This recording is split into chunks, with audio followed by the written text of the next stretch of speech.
पिछले 14 वर्षों से हम लगातार इस आयोजन को करते आ रहे हैं। इस आयोजन का जो मेन लक्ष्य है, जो उद्देश्य है, वो है हमारे आने वाली पीढ़ी को अपनी संस्कृति से रूबरू कराना। क्योंकि जब हम इस तरह के कार्यक्रम नहीं करेंगे तो हम इस तरह की संस्कृति को अपने नेक्स्ट जनरेशन तक नहीं पहुंचा सकते। तो आज ये जो जोहार महोत्सव का रूप है, पहले जब हमने इसको स्टार्ट किया था तो काफ़ी छोटी अवस्था में था, मान सकते हैं इसको, लेकिन आज इसने बहुत बड़ा रूप ले लिया है। और इसका मेन उद्देश्य हमारी जोहार की जो विराट संस्कृति है, हमारा खान पान है, हमारी वेशभूषा है और हमारी अनेक चीज़ें हैं। जिस तरह से हम लोग वहाँ रहते थे, वहाँ रहन सहन होता था, पढ़ाई करते थे, किस तरह से हम आगे बढ़े, तो इसी सारे रूप को आगे हम दिखा रहे हैं इस जोहार महोत्सव के रूप में।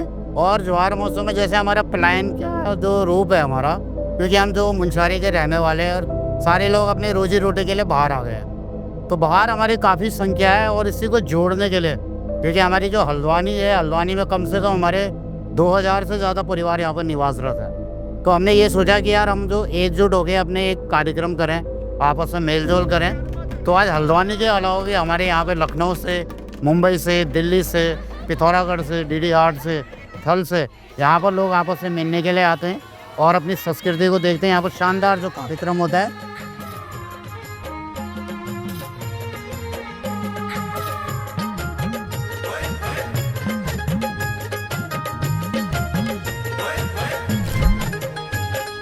गिरगुबटी पुजगे थू कालमुनि मंदिरा, गिरगुबटी पुजगे थू कालमुनि मंदिरा, पूजगे थू बेटूली धार माँ, पूजगे थू बेटूली धार माँ, उठी बटी देखी छा।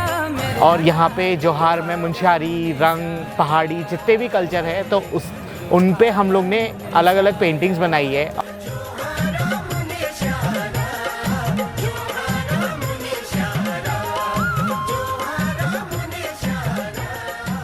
मैं भुवनचंद शाह रानीखेत का निवासी हूँ और चीड़ की छाल के ऊपर एक विशेष कार्य कर रहा हूँ। इस कार्य को करते हुए मुझे लगभग 40 साल हो चुके हैं। इसके पीछे हमारी भावना केवल इतनी है, लोगों को इसकी छाल के प्रति प्रेरित करना। हमारा जो प्राकृतिक उत्पाद है, जैसे ठीटे हैं, उनका क्या हम उपयोग कर सकते हैं, किस तरीके से उसको उपयोगी बना सकते हैं, ये सारी चीज़ें यहाँ पर प्रदर्शित की गई हैं। एक हमारी जो संस्कृति है, जैसे सूते धागुले हैं, गुलोबंद है, इस तरीके की चीज़ों का निर्माण किया। साथ में जो यहाँ के टेम्पल्स हैं, जो हमारे पौराणिक मंदिर हैं, उन पे कार्य किया। मेरा नाम उमा पाठक है, मैं हल्द्वानी से बिलोंग करती हूँ। मैं कल्याणी महिला समिति की एक हमारी समिति है और उसमें काम करती हूँ। हमारी संस्था में कम 30-35 महिलाएं काम करती हैं और बालिकाएं भी हैं। और हमारी संस्था में गरीब कन्याओं को, जो बालिकाएं होती हैं, उनको शिक्षा भी दी जाती है और महिलाओं को रोजगार दिया जाता है। जो हमारे संस्था में जो काम होता है, ये पेंटिंग का काम होता है, सिलाई का काम होता है और बड़ी मुंगौड़ी बनती है, खीरे की होगी, पेठे की होगी। दीपावली में कैंडल बनती है, जैसे ये बनता है दिया पट्टी, हम लोग बनाते हैं, दिए में पेंट करते हैं और ये पट्टी बना के इसमें हम अपने हाथ से पेंट करते हैं। हम अपने कल्चर को, जो हमारा उत्तराखंड की जो हमारी संस्कृति है, इसको बचाने के लिए अपने बच्चों को, जो नई युवा हमारी पीढ़ी है, उसको हम इसके बारे में बताएं और इसका प्रमोट करें।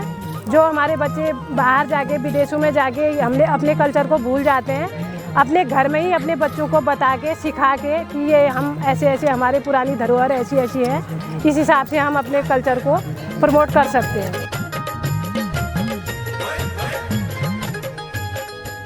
उनसे रूबरू होते हैं। और यहाँ पर जितने भी स्टॉल लगे हैं, तो स्टॉल में भी आपने देखा होगा कि सारी हमारी परंपरागत चीज़ें वहाँ पे खान पान के रूप में है, या फिर हमारी जो उत्तराखंड की संस्कृति है, ऐपण है या कोई अन्य कलाएँ हैं, उनका यहाँ पे प्रदर्शन होता है।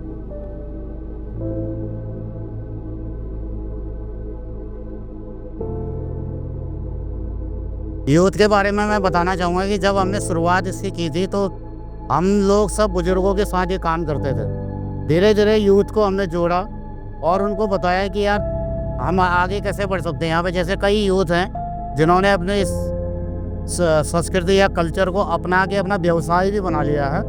तो यही हमारा है। कई लोग जैसे गीत के रूप में आगे बढ़ गए हैं, कई एक्टिंग के रूप में आगे बढ़ गए हैं, कई हमारे खान पान के रूप में आगे बढ़ गए हैं। तो ये हमारा उद्देश्य है कि जौहर महोत्सव हमारे नेक्स्ट जनरेशन के लिए काम करते जा रहे हैं। और आज के दिन इस जौहर महोत्सव में हमारे 70% यूथ हमसे जुड़ चुका है। Thank you.